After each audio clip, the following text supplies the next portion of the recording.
आज रोड में एक झिन लड़की रिंगत स्टिल देख के मैं ऐसे कर पा रहे हूँ। एक मतलब का हुई कमेंट में बता।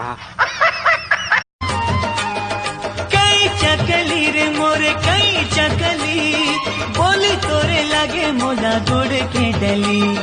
देखत रही थो गुनत रही थो तोला मंचली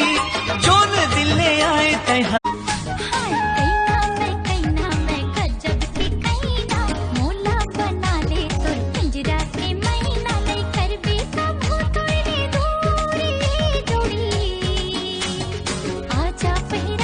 पड़की रे परे वना मिठ बोली सुवना बोलत है ना मोर पड़की रे परवना मिठ बोली सुवना बोलत है ना माया पीरित के जैस डोलत तोर माया तन लखावे घुन्ना तोर माया तन लखावे घुन्ना मैना रे कैसे भुला दिए तेना दोनों रे कैसे भुला दिए तेना सुनेली जवारा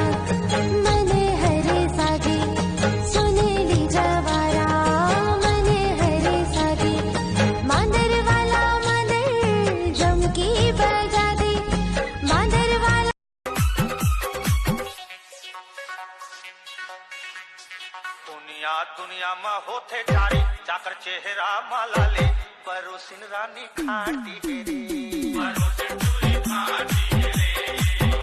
जिद्दी हवे भाई के रे जहां कुंवारी मोरे च बड़े अड़े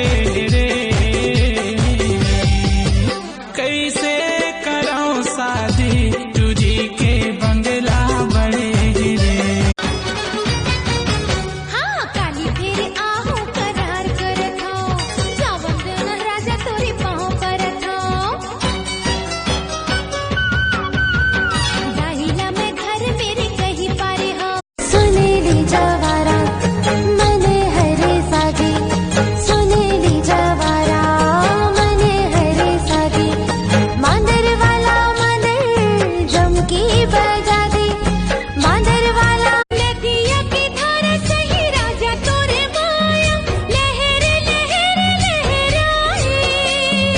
देखे तोला मोर करे जा हरियाए तोर बिना मने अधियाए